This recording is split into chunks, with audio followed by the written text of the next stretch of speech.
Welcome to the Wealthy Speaker Podcast, brought to you by the Wealthy Speaker School. This is the podcast dedicated to people who want to speak more as a way to build their income and grow their business.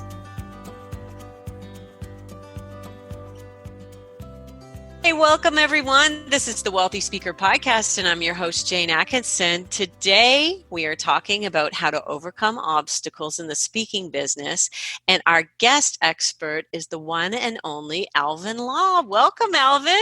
Hey, how you doing? And by the way, I know this is going to date this interview, but Merry Christmas from Calgary. Oh, yeah, that's right. There's a snowstorm in your backyard right now. And let's just say it is September when we're recording this. So, yeah. Oh, boy, that's crazy. And snow is definitely something that's a part of your whole, we're talking about overcoming obstacles today. But there's something kind of important that we need to lay out on the table. You and I have worked together a few years ago, and I'm excited to catch up with you and where your speaking business is today.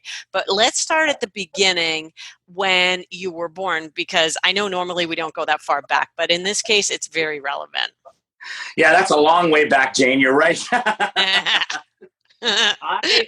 actually have a line in my talks, not to get right into speaker mode here, but that is that I was labeled right from day one of my life in July of 1960, because I was one of the what would become infamous Thalidomide babies. And for people that just went, what? Thalidomide was the morning sickness medication, which, by the way, was never meant to treat pregnant women, but we didn't know better in 1960. Right. And I was born without arms. But I think the most powerful part of my story, and I don't do it to be melodramatic, although I'm pretty melodramatic on stage, is I was homeless when I was 5 days old. So, you hate to kind of create this idea of, oh my God, but oh my God, really, that's how it began. My birth family they weren't bad people. I can talk about them in a bit, but they were simply overwhelmed. And I think the most important thing to state when I joke about when it was is when it was 1960. We just didn't know what we know now in 2019, say, about people, let's just say, special needs. In fact, the irony of that was I believe in so many woo-woo things. You know that. Yes. I was not only meant to be born this way, but meant to be given up so I could land in the home of a place that gave me every belief that I have to this day, minus the few that I've learned in the last 25 years. What's your mom's name? Hilda Law. Hilda Law adopted you and said, you are my son. And when you were born without arms, what did she say?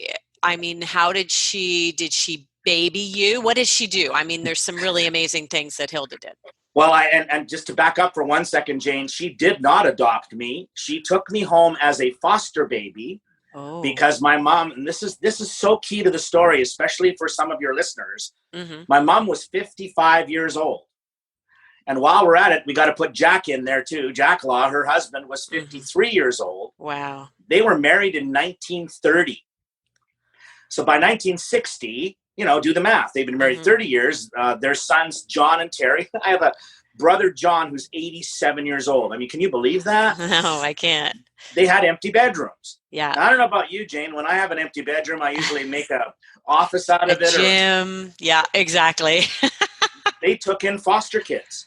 And they didn't take them for long. They were always temporary stays because that was the clear, rules. We weren't keeping anybody. We're 55. Right. But when I came to live there for a couple of weeks, they were never able to farm me out to anybody, but I also, and this is going to sound real nice, so be ready. But Mom said, we just fell in love with this little baby, and we just decided we needed another thing to do in our late 50s, and that's what they did. They took that wealth of knowledge, that wisdom, and gave me so many gifts. But no, they never babied me. I mean, at first there was love, there was cuddling, there was attention, there was something that I think we really could talk about a lot, because it seems in 2019 as well, there's so much more information coming out about PTSD relating to childhood trauma. And not to get heavy on you, but I think those are things that are relevant to my life, because when I look at it, I don't know what my life would have been like with my birth family, but they were very poor farmers. They lived in rural Saskatchewan. They didn't have power or running water. Now, maybe I would have turned out the same. Who knows? All I know is this is how I turned out because of the path of my life. So when she was giving you, like, talk about just some of the early things that allowed you to start saying, hey, wait a second. Okay, he doesn't have any arms. Let's use his feet. Well, it's interesting because my mom actually did a press interview in December of 1961. She didn't do it because she wanted to talk to the press. If you knew my mom, she hated that. Yeah. But in her mind, there was so much misinformation that was in her mind because, you see, she was going to tons of clinics. Just real quick, Jane, my mom agreed when she took me home and then to keep me with my dad, that they would use me not as a guinea pig's too strong a word, but my memories of it were not that far off that idea. Okay. I went to so many clinics. I went to 90 clinics before I was 6 years old. And it was all across Canada. And they were using me as, this is one of those thalidomide babies. See what went wrong? And my mom kept going, okay, wait, I'm not a doctor, so you're intimidating me, Bob. But if you just listen, there's nothing wrong with him.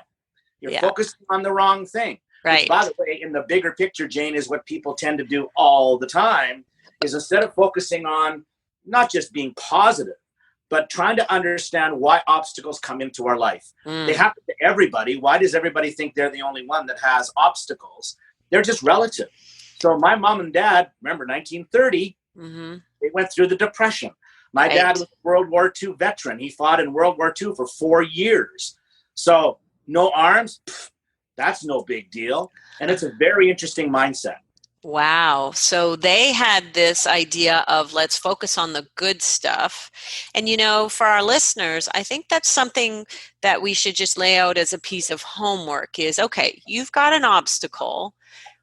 What can you see about this obstacle that could be more positive? And so you began to figure out, the first time I ever saw you, and I don't know if you'll remember this, but I think we were in New Orleans in this hotel. It must have been years ago because you were smoking a cigarette with your toes, my friend. And I'm like, who is that guy smoking a cigarette with his toes? Now, I know you don't smoke, but I think that was just a funny introduction to you. Well, and I probably had a pretty stiff cocktail in the other foot too, didn't I? And if you remember, Jane, if I can add one more thing, I don't want to give any shining light to anybody else who's not in this podcast, but do you remember Warren McDonald and I were together? Right. And for your audience who doesn't know this, Warren happens to have no legs because of a mountain climbing accident. I mean, audience, just picture that visual of me, Warren, no arms, no legs, me smoking and drinking and having a party in New Orleans, and people are kind of going, wait, that's a weird picture. What's going on with that? And you were both my clients, and we joked that I charged my clients an arm and a leg. Or at least a half-price discount. Hey, there you go. Yeah, Warren is amazing as well. He'll be on the show here soon, too.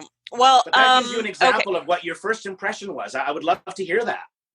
Well, I just thought, wow, there's a guy smoking a cigarette with his toes. And I remember a few years later when I introduced you to my husband, you wanted to show him some pictures. And so we're sitting on tall bar stools, and you hop up on this tall bar stool and you whip out your iPad and you start flipping through with your toes, showing my husband pictures, and he's told people the story of this forever. But when it comes to speaking, okay, let's now go to your speaking career that's been, did you say 38 years? 38 years, yeah. It was 81 I started. Now, there was a little gap in there, not to get technical here, but let's just say this bluntly, Jane. The idea that anybody could make a living out of speaking was the most insane thing I'd ever thought of in my entire life. Mm-hmm. So it was 85 that I jumped ship with my work. I was actually not doing training, but I was doing speaking for a nonprofit agency in Saskatchewan that looked after adults with intellectual disabilities. And I was working in their community relations department. But by 1985, I'd already done 700 speeches. Wow. So you were you were the road warrior before you even began, but then you decided... that's the best way to put it, exactly, road warrior. I drove all over the province of Saskatchewan because I was and also it's very important to state this, Jane, so your audience understands. I was also a celebrity at that time because I was doing telethons starting in 1975 because of another talent that I have that we can talk about. But I remember this extremely well, that I was taken to task by a lot of activists in the field of disability who thought I was nothing more than a circus sideshow. And they didn't fully understand what I was up to. Maybe sometimes I overacted. Maybe sometimes I was a little bit dramatic on television. But the point was not to say, look at me, look at me, look at me. The point was to say to audiences, what exactly are you seeing? And I meant that as a blanket statement about all people that we call theoretically different, which I just find this fascinating because, you know, my mom always used to say, he was born normal. Yeah. He was born normal, and you are. I mean, we've actually traveled together, and one of the things about the speaking industry is it requires a lot of travel. So you hop in your truck that has been, I'm assume, somehow custom fit for you. How do you do that? No.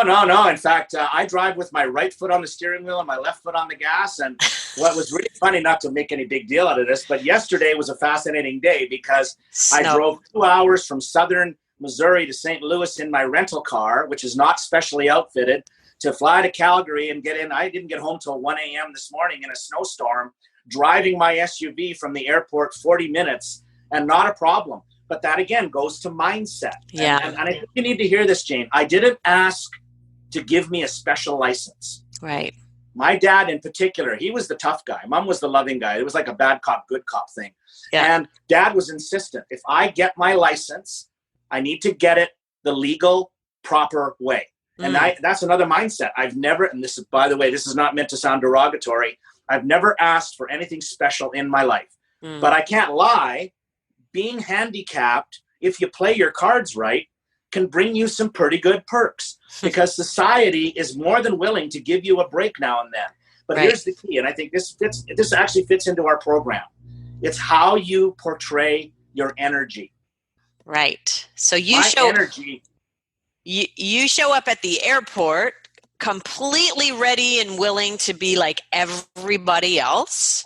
And I know for a fact that you fling your bag over your shoulder and that's your carry-on, and that when you go to security, you're like everybody else. And but when you're taking off your jacket and your belt and what have you, you're doing it with your feet. And do they ever cut you a break because of that? I think that there is a sense that I get, and by the way, that was funny when you said belt. I've never worn a belt. In fact, you know, while we're on the topic, I think that's another interesting thing. I'm not getting away from what you asked me, but I think it's because I had to adapt, and it was really, really, really, really hard, that gratitude became part of my everyday existence. Now, I'm not going to lie about this. There are days when I get to the airport and I'm going, oh, geez, I got to go on another plane. I got to go to another hotel. Not every day is all, you know, nicely smelling flowers. But I also recognize, and by the way, my wife, Darlene, who you know very well, comes into this too. She has, I think, become a real idealistic example of the expression, it is what it is.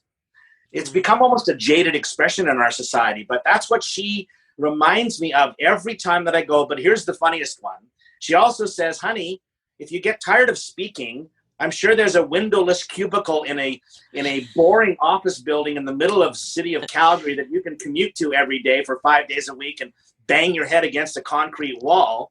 And I go, yeah, okay, I'm good. Yeah, here we go. In perspective, I'm so lucky to be able to travel.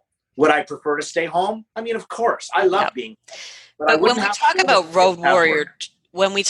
road warriors, I mean, you really, truly have been. So you first started your business in the schools. Yes. And talk about this. When you go into education, everybody, know that the schools means a lot of work. So you might go to a city and do how many engagements in one day? Well, that was the old model, and that was why I think I'm glad you brought this up, because honestly, in my mindset in 1981, just to back up one half a step, I was a DJ. I was a rock DJ in Regina, Saskatchewan, on an FM radio station, and I was good at it. I had this great voice, and I was able to get out there and do my thing.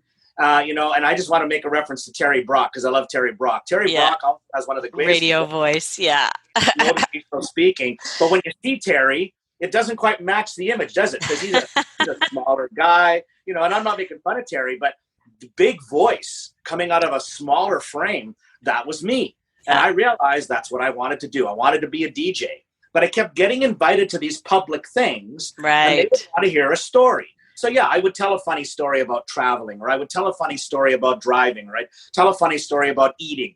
And that just kind of brought me out into the public. So when 1981 came, that's why 38 years, it was the International Year of Disabled Persons. So I simply had an opportunity through another individual I knew who we've lost a few years ago, but he happened to have cerebral palsy. Now, this is a very important story to tell in this podcast, Jane, because you could barely understand the guy. Yet he was a motivational speaker. Right. And you know what he did? I'm going to do this on purpose. So is your audience and you ready? Yes. He talked like this. And the audience would be leaning forward in their chairs going, come on, buddy, speed up. But what he taught audiences without even saying it was we need to be more aware of not only people's differences, but we need to respect the fact that if you're up there trying your best, what more can you ask than that? So Lee encouraged me to quit radio to work for the International Year of Disabled Persons. Literally, we were sanctioned by the United Nations, believe it or not. And that was the first year of speaking across Alberta. But then I moved to Saskatchewan. So for 4 years after that, to 85, I was strictly going out to the community to speak to schools mostly, but also to community events. But that's that 700 talks I was talking about. Mm-hmm. I would do 5 talks a day. 5 talks a day. I want everybody to hear this. Having, like I said, having traveled with you, just knowing what 5 talks a day looks like, and then hopping on a plane again. Well, I was just driving around Saskatchewan. Oh, that was before. But really, by the way, you've still been doing that in the last however many years as a road warrior. Yeah, but I'm glad you brought that up because it did eventually lead to traveling by plane. Mm-hmm. And that was actually the biggest. There was 2 or 3 big ones in my life, and I'm sure everybody that is listening can relate. There's always one. And by the way, I did not see it coming. But in 1985, my hometown of Yorkton, Saskatchewan, population 15,000 people, hosted the first ever Canadian Student Leadership Convention. And it was a huge success. 800 students from all over North America came. And guess who they heard speak for the first time? Alvin Law. Right. So because I was from Yorkton, I was brought home as the good old boy. Right. But I learned something so valuable, and this is valuable for your audience, that what I was teaching about disability awareness was simply just a change of language away from leadership. Right. So the leadership component kicked in, and before I knew it, I had the opportunity to travel across the country. In fact, swear to God, the first school I spoke at after that engagement in Yorkton in October of 1985 was 5 days, 10 schools in London, Ontario. Oh my goodness. And the first That's school my I spoke hometown. I know. First school I spoke at was Beale Secondary. Yeah. So that'll give you an example of how my life all of a sudden switched gears. And I didn't expect it. It actually switched gears so much that I eventually quit my advertising job, which I acquired because I decided to do something. I had a kid. Long story, Jane. But I decided to try advertising, and I loved it. But this speaking kept nagging at me. It does. It nags at you, doesn't it? And either you pay attention and do what you got to do, or you give it a try, and if it doesn't work, you go on to something else. I mean, really, let's be honest about this. Not everybody is going to succeed in this business, mostly because it's really hard work.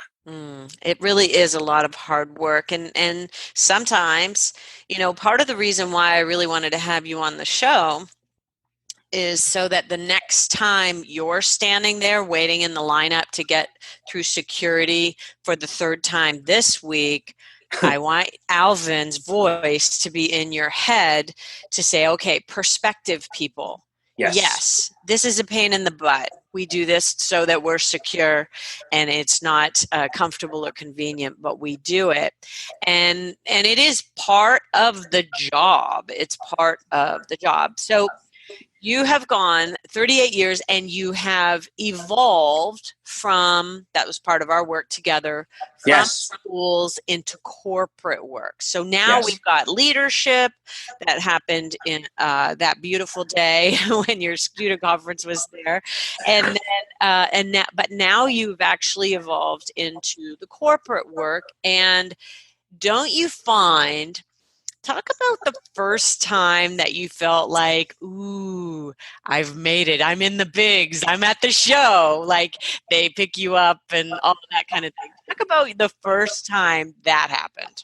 So I was flailing away, and I mean that in the nicest possible way, because let's be blunt about this too. If you're going to be an educational speaker, you better be prepared to be eaten at Subway, because it doesn't make a lot of money. Right. And I was kind of trolling around trying to figure out what I was going to do with this. But there was a key connection or a linkage to what happened is the schools led to teachers inviting me to speak at conferences. Right. The teachers' conferences put me in front of meeting planners. Meeting planners then linked me to the other adults in the room. And those were others, and I mean that colloquially, that were doing events that were associations. Right. So I didn't launch into corporate in the sense that I was working for the big 500. I was more doing big associations who have budgets for, mostly it was national conventions. And they had never heard of Alvin Law. I mean, I was famous in Saskatchewan. That's easy, by the way. But they started bringing me to Toronto, for example, or Vancouver. But here was the key. I started going to events where they had to have events. So financial planners, medical associations, any organization that has to have an annual event for educational credits had to have events. And I mean this with incredible respect. You ever been to one of those educational credit sessions? I mean, really? So they always wanted to have a speaker to come in and not only entertain a little bit, right, but to inspire. And my story wrote itself. So all I had to learn, and this is what you helped me with, and I'm not going to be shy about this, was learning how to be more professional on and off stage, to bank up your ladder a little bit, to climb to a higher rung, as Tony Newman would say, and see a different picture of the world. Because when I started to recognize that, you know, you asked me a question about leadership, how that changed and morphed from kids to adults. Mm-hmm. It was actually the same thing. It morphed from educational experts, teachers, to corporate leaders. And then I realized this was probably, you're right, the big one that got me was when I spoke to a 5-day tour across the country for one of the financial planning organizations that sponsored me. I mean, I remember it exactly. They had hired the Hockey Hall of Fame in Toronto for the event. And I'm wandering around the Hockey Hall of Fame and nobody's there but the client. And I'm going, Alvin, this is cool, buddy. Yeah, you made it. You made it. And that was what an 95. Awesome milestone. And I know you've traveled around the world. You and Darlene have had some really amazing trips, all with speaking attached at the other end. Like, that is a beautiful life. It is. Yeah. And my highlight, just to give people a sense of what they can actually accomplish, is my highlight reel completely was full of all kinds. But my favorite one was when I spoke to 2,500 CEOs for YPO in Singapore, and the likes of Eduardo Saverin from Facebook, Sylvia Earle. I saw Sir David Attenborough get his boat launched this week. He was there. I hung out and had a coffee with Sir Richard and David Attenborough because both were there, the dad and the son. And I'm looking across the table going, you're from Yorkton, Saskatchewan. How the heck did this happen? How did you get here? That's really, really awesome. Now, some of the things, you know, you surprised me by smoking a cigarette, but that's not where you draw the line at with your audience, certainly not the students. And let's be clear that Alvin is not a smoker.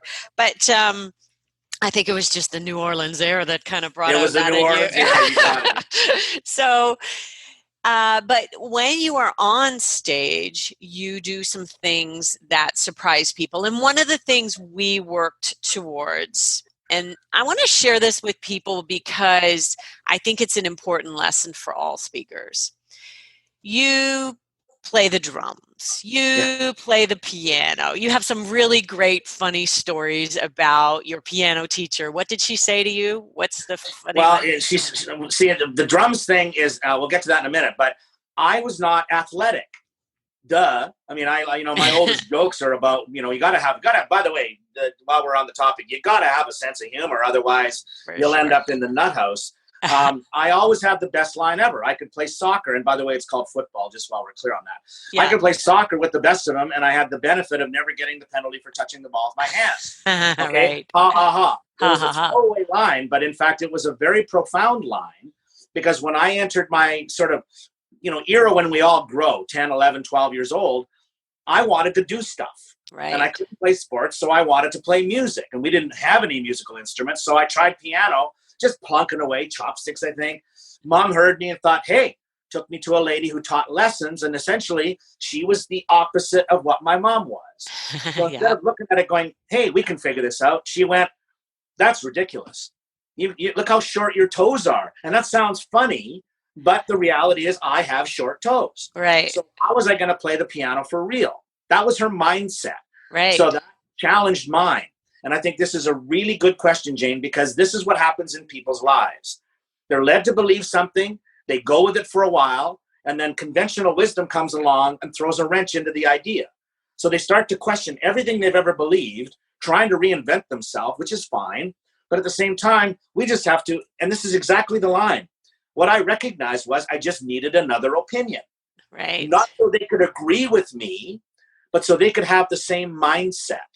So my favorite story that I own, period, and I'll give you the brief version, is when a band director in Yorkton, Saskatchewan, mounted a trombone on the side of a chair that I played with my right foot, that I got into band.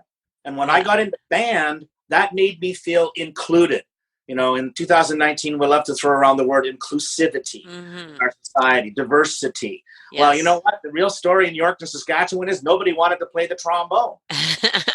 So I put my foot in the air and went, I'll do it. But they had to come up with a device. But the device was not the key. The enrichment to my life was everything. So hanging out with musicians, I started playing the drums. And then eventually I went back and started playing the piano, almost as if to give my middle toe to the lady that said my toes were too short. And that's always a really good line, because I think everybody's like, yeah, take it, nasty piano teacher. You bet. But then you also play the drums during your presentations. And one of the things I said to you a long time ago was, look, you're going to get a standing ovation just because you do those things. You're going to get it no matter what. And we talked about how you could flip it around and make it more about them. Absolutely. Because we want you to earn that standing O. And that's when I think you really earn it. Like if you've done something amazing and people stand for you every time, I challenge you to say, no, that is not enough. How can I take my situation and apply it to you? Okay, you weren't born without arms. However, I bet you've had an obstacle before. I bet you've had a nasty piano teacher before, and you figured out a way to make it about them, Alvin. And that's really when I think for you, hurdle-wise in terms of fees, then things started to change then as well. Yeah, and you know this very well, Jane, because you and I have talked about this more times than I could calculate. It's so simple, doesn't it seem on paper? You just change it from me language to you language. It's subtle, but it is exactly that. And I'm glad you brought that up, because honestly, I still think about it when I get up on stage and play. I don't play the whole drum set on the show just so people can be accurate, because there's a subtle difference, frankly. And most people would not pick up on this. I've actually had clients bring in an entire drum set. Right. But then I get rid of the set and I just play a snare drum. Right. There's actually another little symbolic thing going on that I use in my talks. And this is all part of stagecraft as well. Mm-hmm. But the drum thing is meant to be this idea of how many times have you been all by yourself, practicing your craft, trying to find out if anyone's ever going to notice you. And then you finally just say, no one's ever going to get this. I'm just going to quit. So I use it symbolically to say, I just kept banging away and banging away and banging away. And before you know it, you have crossed that line into understanding that you've done the work to get you what you deserve to be paid. And I believe that is extremely important. Yeah, you nailed it. In fact, my wife, as you again referenced, Darlene, people need to know she's also my business manager. She takes care of business. But what she's also is a very astute critic. You know, when I wrote my first book, and by the way, I am writing the next one. It's happening. When I wrote my first book, it was 900 pages of manuscript. And Darlene read it over a weekend. This was back in 2006. And she came back on a Monday and said, I wouldn't buy this if it was free. Harsh. Now, did my stories change because of that? No. The way that I put the stories into context changed. So now it's 148 pages. It's into its 9th printing. I've sold copies all over the world. It's not a Pulitzer Prize winner, but what I learned is it's not about me. That was the biggest nugget of knowledge ever. It's not about me. And in Darlene's words, what's your point? Right. You've always got to have a point. Let's put a little shout out for the book. What's the title, please? Alvin's Laws of Life. Alvin's Laws of Life. We'll put a link to that on the website. Yeah. And your website? alvinlaw.com. alvinlaw.com. We'll put that on the website as well. Thank you. I know a lot of people would really, really, really love to have a Darlene. So we have a podcast actually that I recorded on how to find an agent. So if anybody's interested in that, we'll put a link to that in there as well. But talk about where you guys are going next in your business. So what I've loved is following you is when you bought the cottage and you started, you went from really, really road warrior to, okay, we've got to get some balance in our lives here. So talk about that a little bit. That was really part of what was going on. To my benefit was with Darlene being the boss, and she had actually a human resources background. Yeah. It wasn't that she was missing me. People need to know this. It was like someday she'd go, shouldn't you be going somewhere? Because we work out of our home together, right? How can I miss you if you don't go away? I think you dialed in a very important element, Jane, as you always seem to do. I don't want to make people uncomfortable with this because this is a touchy issue, but I've seen it over and over and over again of a couple, let's just say whatever couple looks like, where the speaker is the star and the other person resents them or isn't in with the program or doesn't necessarily agree with the concept. I don't think it's common, let's just say, but it does exist. Right. Now, I'm not a Dr. Phil or anything, but I can't give you advice on that. But I think what was very fortunate was I learned how to dial back the road. And yes, we did buy a cottage in Saskatchewan. It's stupid. It's 11 hours away. But I'll tell you, when you drive that 11 hours, you promise your better half, in this case, I'm going to pay some attention, not only to you, this is important, but to me. You got to have me time. You got to have, because I don't know about you, Jane, but you're always giving of yourself out there, on the road, as you said, and in my case, I'm always giving. It's just, I give to the person behind the counter checking me into a hotel because, I met a guy in England last year. When I checked in, he was just cranky. And I went, what's bugging you? He goes, do you have any idea the way people treat the front desk clerk at a hotel like this? I went, why would I? I don't have your job. And he looked at me and he said, what do you do? Before you know it, I'm talking about my life. I'm talking about my work. I had a colleague checking in a half an hour later who knew this guy.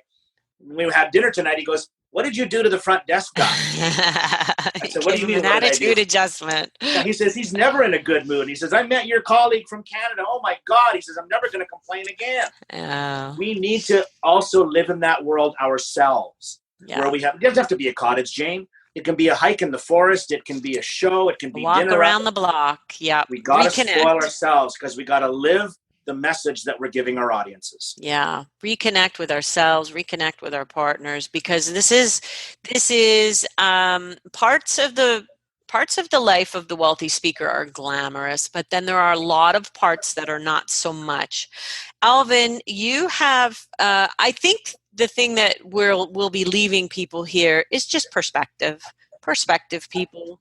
I know you haven't talked a lot about kind of the hardships and what your life day to day is like, but the fact that you wake up every morning feeling grateful, I think that that's just a beautiful message to give to people. And those of you who have 2 arms and are going through security at the airport, I really do hope that you'll think about Alvin the next time that happens. If you had one piece of advice to leave with folks, what would that be?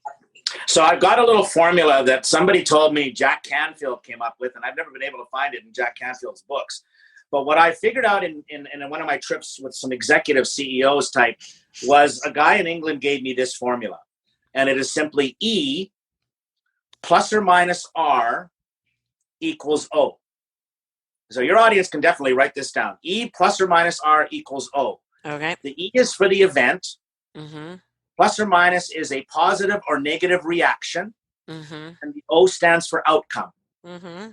I guarantee you, if you follow that formula, even if you're just going through security or dealing with a blizzard, and you monitor your reaction, right? Because this goes to science, Jane. You know this. This goes to science. Mm-hmm. Our energy levels shift when we're in negative energy mode, and it reflects on the people around us. It's like this wave you can't see. And that's why I believe it works, because not only am I changing the moment with people because their first reaction is, oh my God, and then they feel the positive energy, they think, what's that all about? E right. plus or minus R equals O. You just choose in the moment. Now, having said that, people need to also develop their own formula. Whatever works. Something in your head that reminds you every day, yeah, I have a lot to be thankful for. And that sounds pretty preachy, but boy, it sure works for me. That's a beautiful place to leave it. And I want to say thank you. I'm not sure if Darlene's in the room with you, but thank you, Darlene. Thank you, Alvin. I have so much enjoyed our podcast together today, and all of the time that I spend with you, Alvin, is always so much fun. For those of you who are listening in, I'll say thank you, Alvin, for being here. Give you a chance to say goodbye to Thank you, Jane. And I know you're going to be like all red-faced embarrassed, but Jane Atkinson changed my life. She really, really did. Oh, thank you, Jane. That's sweet. Well, that's a good place to leave it, Wealthy Speakers. If you've enjoyed our podcast, make sure that you subscribe so you don't miss anything down the road. And with that, we will say, see you soon, Wealthy Speakers. Bye for now. Hey, thanks for listening. If you've enjoyed our show, you'll want to come and visit us at the Wealthy Speaker School, where we provide a proven roadmap for building your dream business. Go to wealthyspeakerschool.com. And for show notes for today's podcast, head on over to speakerlauncher.com and click on podcast. I'll see you soon, Wealthy Speakers.